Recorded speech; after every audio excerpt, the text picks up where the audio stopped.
こんにちは。にハオ。アンニョンハセヨ。シンチャオ。サワディーカ.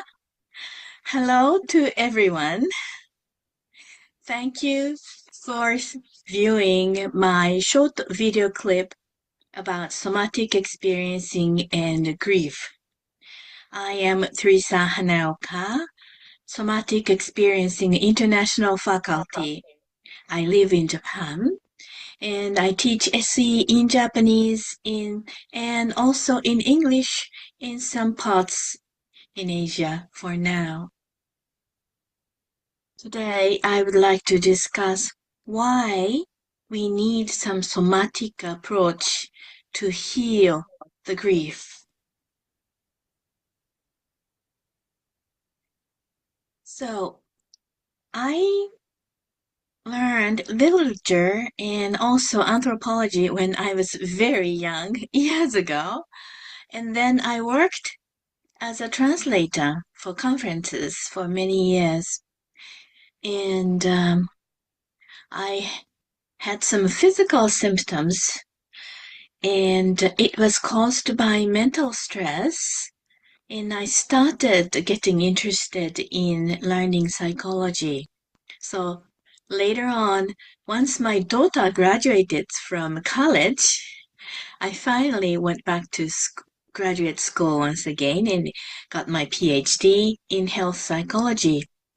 At the same time, I have become a somatic experiencing trauma healing modality international faculty. I'm also one of the Polyvagal Institute international partners.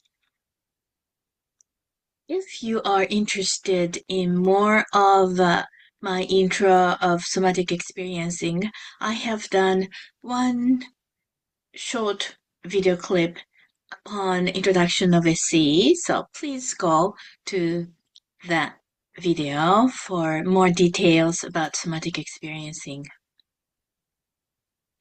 So here you go, my family photo. And also I have been teaching in many places. The one in the bottom is in Kumamoto when there was big earthquake. We supported the clinical psychologists there and taught the polyvagal theory in SE there. And also some pictures were taken in Czech, in Prague, where I co-taught SE with my supervisor. I translated many books about the polyvagal theory and somatic experiencing.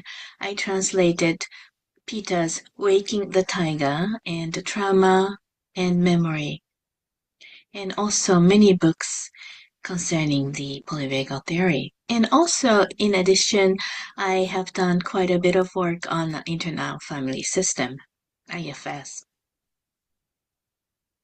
So this is Waking the Tiger, Peter's first book, and I translated it into Japanese, and the title is Introduction to Somatic Experiencing. So Peter and I work together. I assist him, and in the USA, when Peter had training, I was asked to work as a moderator, so I unpacked Peter's demo. It was a great experience for me.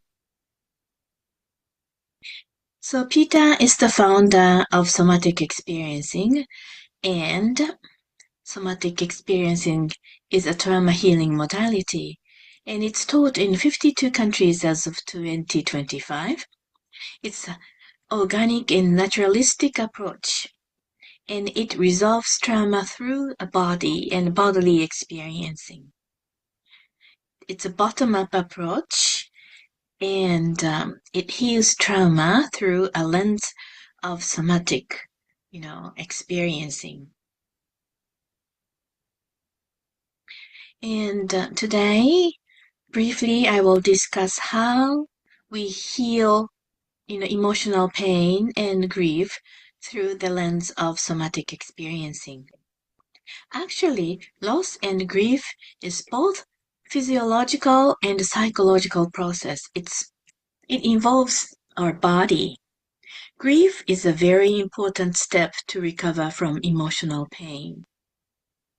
So what is loss? We lose many things as we live. You know, I lost my umbrella in the subway, so that's a loss.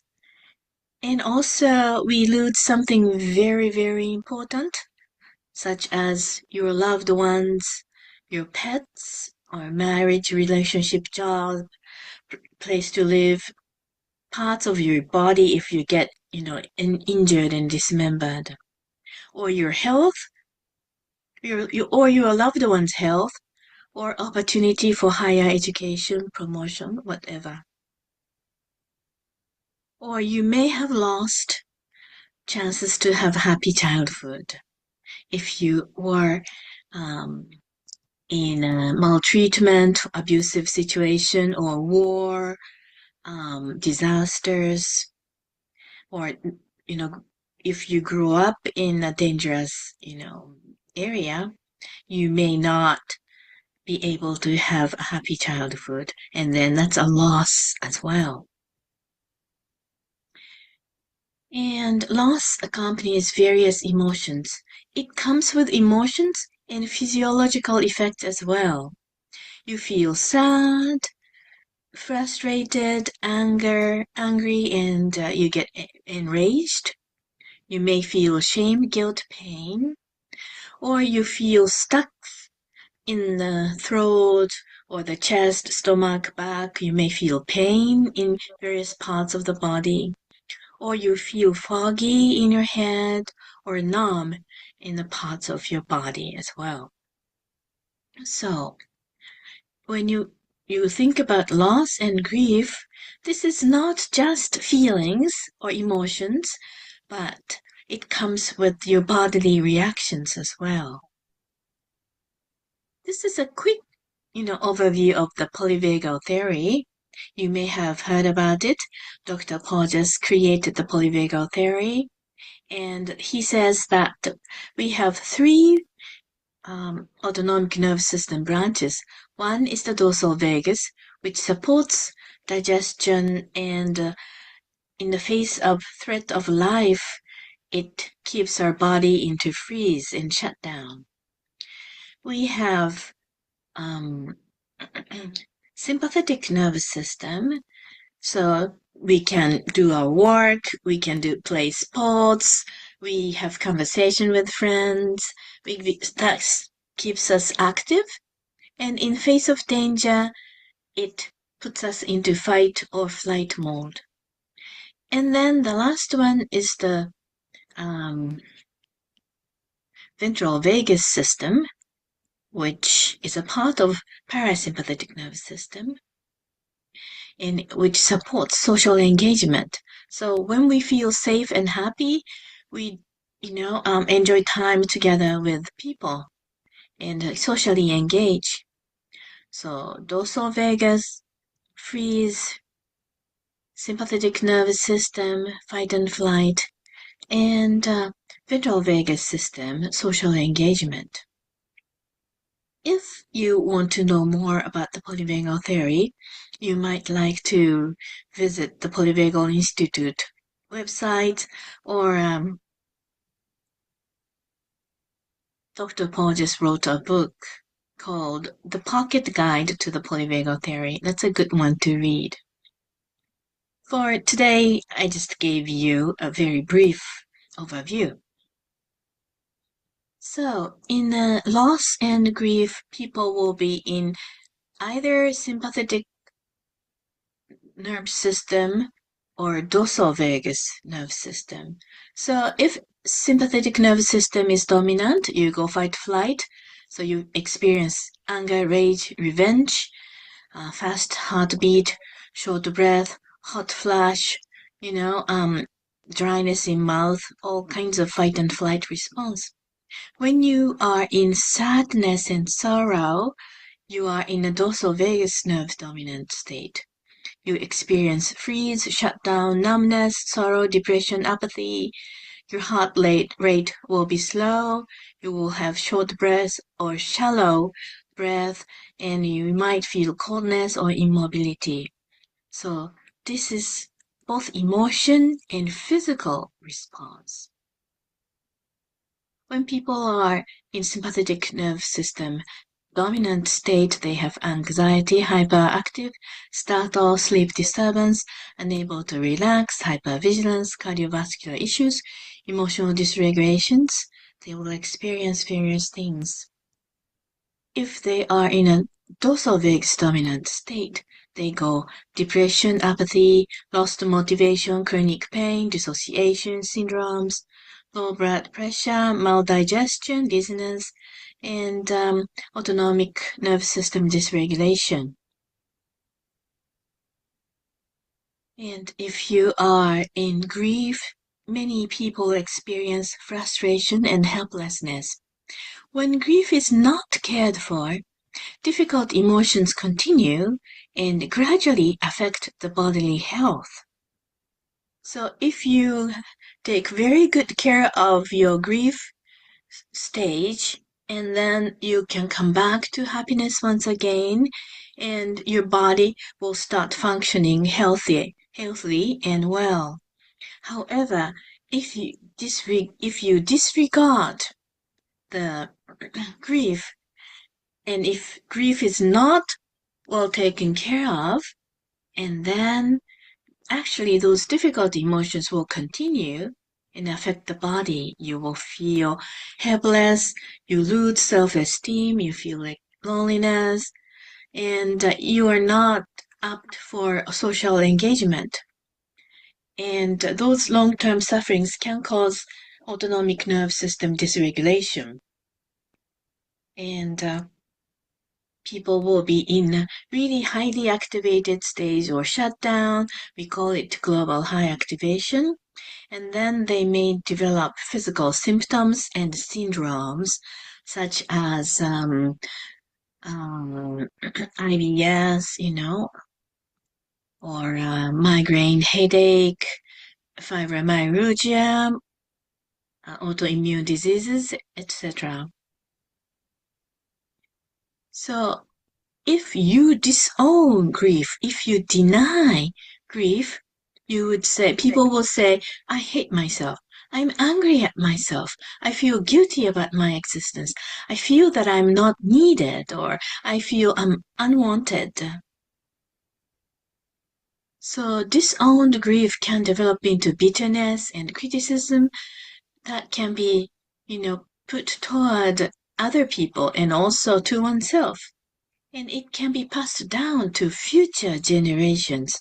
So it's not just your own issue, but your descendants will suffer as well. So grief is not just emotions. Grief affects physiology, so we really need to work through the body as well. That's why somatic approach is very important, and also it works. It really helps. So you really need to change the autonomic nervous state. Otherwise, you will feel depressed or angry all the time. So we need to work through the body. So we need to take time and space to breathe more and even, feel anger. People feel uncomfortable if they feel anger. So they say, okay, I'm okay. I don't feel anything. But then your anger will continue to boil inside of you and fails your health.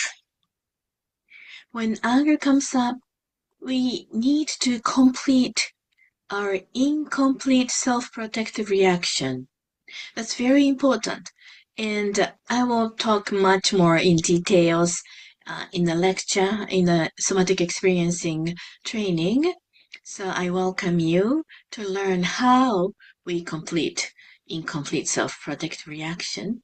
But, we really need to complete our bodily needs, our bodily impulse. Otherwise, the body will continue to feel frustration and feel defeat. And Peter says that time pills don't work for PTSD. So we will need to have a series of SE sessions. Oftentimes people say time will heal. Well, Peter doesn't think so. We need SE sessions. And survivors tend to become isolated and lonely. And it is difficult to deal in solitude. To connect them to self-help group, etc. should be done. We really need to bring them into social engagement stage to achieve both mental and physical health. So grieving is very important. To mourn the loss of a person is to know how important he or she was, and it is to celebrate his or her wonderfulness or greatness or the value and the love that, they brought to you. So people might think that grieving, oh no, I don't want to do it. But not quite. Grief is not just negative things, but it is necessary as human beings. It can be a chance to connect with spirituality. This is not a, easy whoa whoa ghost kind of story. No, no, no, no. It's like a deep, felt sense spirituality that we are one and also we are connected to our beings and also even to a higher realm. So I love Rumi's poems. Rumi is an Indian poet, and he says, grief is the oar of the boat when we cross the sea of tears. Rumi also says that tears are prayers when we don't have words, and your prayers reach God. Isn't that beautiful? So we need to have grief in social engagement. Grieving alone and in solitude is dangerous. It may not heal, but people may get re-traumatized. So grieving should take place in social engagement, and social engagement means, we respect each other. Respect is minimum of love, Pia Melody says. So we need to show our respect to the grieving people. If you judge and say, don't cry, stop crying, you need to grow out of it soon, or isn't your recovery slow? So this is not social engagement. It's not helping. It's only a criticism. But once you are in a criticism, you are in fight or flight. So you're not in a ventral vagus dominant social engagement stage. So sometimes it's needed to be silent and stay close to the griever. And also rituals are important. Those are the human wisdom to recover from grief. For example, do you know Neanderthals? People who lived thousands of years ago, they offered flowers at the graves. So they already had their own ritual to grieve and mourn the loss. We have long been empowered by rituals. Rituals are not nonsense, but it is cultural asset which help us to heal. And through the rituals, we clarify the boundary between those who are living and those who are dead, and identify the difference between what can be changed and what cannot be changed. And communities share their grief, and people don't grieve in isolation. We share the pain and the sorrow. We can also say goodbye to, for example, to a part of the body we lose in an injury. Anyway, we will all die, you know. Um, I hope everyone has long and happy life, but eventually everyone dies. And I love the saying of an old lady in Japan. She said that I hear the heaven is a nice place because no one comes back. Isn't that funny? Isn't that lovely? So, um, we really need to stay in touch with our innate joy of life. So after grief, we come back in touch with the innate joy of life again. And not through cognition, but through the bodily sensations and by completing our incomplete self-protective reaction and also complete our impulse. So again, I will teach you how you would do it in our somatic experiencing training. And in SC, we can offer sessions to interact with the deceased.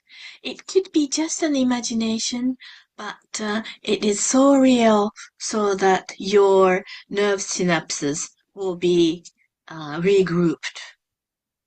So it's a beautiful sessions.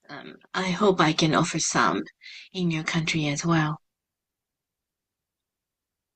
So we recover from grief, and by recovering, we can create new meanings of life and creating new our own self, which is even stronger.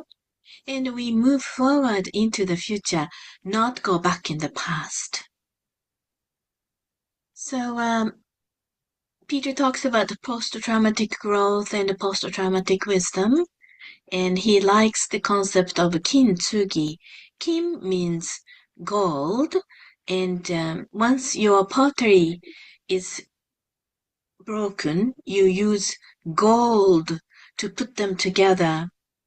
And it is not trying to create the same thing, but you are creating a new work of art. So once you are traumatized, you're shattered, but you can use gold and recreate new piece of art.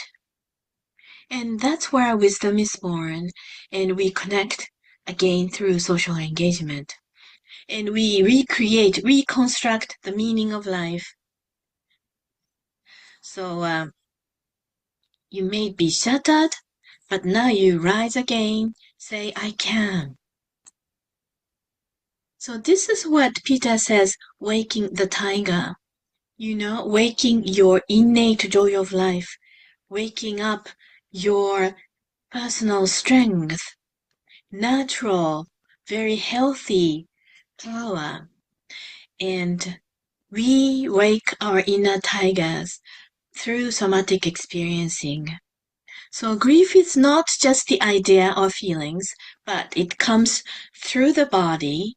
So we work through the body, and I will teach you how you can do it in our somatic experiencing training. So we rise again from cold snow into spring, and our tiger is waiting for a spring, and I am so much looking forward to working with you. Somatic experiencing training is a 3-year program. It's a long thing and it's a commitment. Why do we teach SE for 3 years? Because it takes 3 years to change our own nerve system. And just by transforming ourselves, we can heal others. So I strongly invite you to my training, and I am so much looking forward to seeing you in person. SE works, SE is great. I love SE, and I will see you in the training. Thank you for listening.